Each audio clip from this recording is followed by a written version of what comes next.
नमस्कार, मैं शिवानी रतूड़ी आर्यव्रत टाइम्स में आपका स्वागत करती हूँ।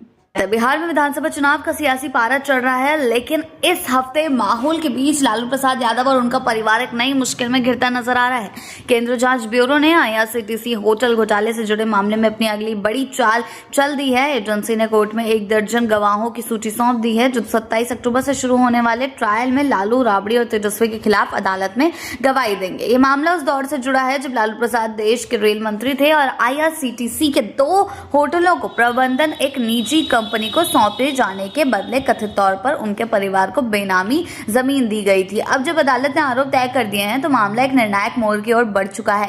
सूत्रों के मुताबिक सीबीआई इन गवाहों की गवाही को बेहद तेजी से निपटाना चाहती है। रिपोर्ट्स का कहना है कि एजेंसी चाहती है कि प्राथमिकी गवाहों से पूछताछ के तुरंत बाद कोर्ट में मजबूत सबूतों के अतिरिक्त गवाहों को पेश किया जाए, ताकि अदालत में आरोपों को पुख्ता किया जा सके। इस पूरे मामले में सबसे बड़ा नाम आता है लालू प्रसाद का।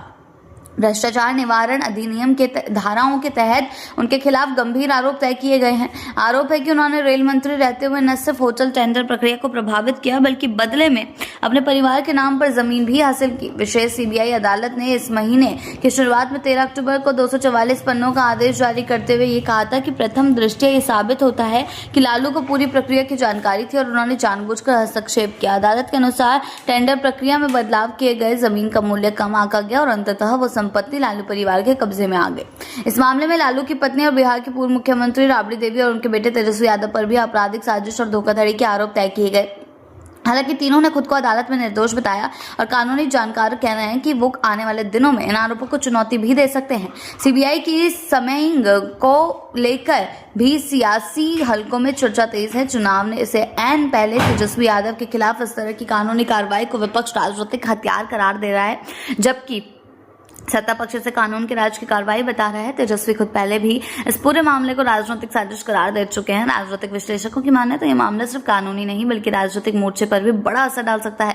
तेजस्वी इस समय महागठबंधन की कमान संभाल रहे हैं और चुनाव से पहले इस तरह की जांच और कोर्ट की सुनवाई उनके छवि और प्रचार अभियान पर सीधा असर डाल सकती है। वहीं लालू प्रसाद की भूमिका पर कोर्ट की सख्त टिप्पणी ने मामले को और गंभीर बना दिया है। न्यायाधीश ने साफ तौर पर कहा है कि टेंडर प्रक्रिया में मिलीभगत और हस्तक्षेप स्पष्ट रूप से सामने आता है। ये टिप्पणी न केवल केस को मजबूत करती है बल्कि राजनीतिक मोर्चों पर भी विपक्षी दलों के लिए हमला बोलने का बड़ा हथियार बन सकती है। अब 27 अक्टूबर को जब कोर्ट में ट्रायल की शुरुआत होगी, तब गवाहों के बयान इस पूरे प्रकरण की दिशा तय करेंगे। सीबीआई की रणनीति साफ है, पहले अहम गवाहों के जरिए आधार तैयार करना और फिर उसे सबूतों के साथ मजबूत करना। बिहार चुनावी मूड में है और ऐसे में लालू परिवार की कानूनी चुनौती न सिर्फ उनके राजनीतिक भविष्य पर सवाल खड़े करती है, बल्कि महागठबंधन की साख और रणनीति पर भी असर डाल सकती है।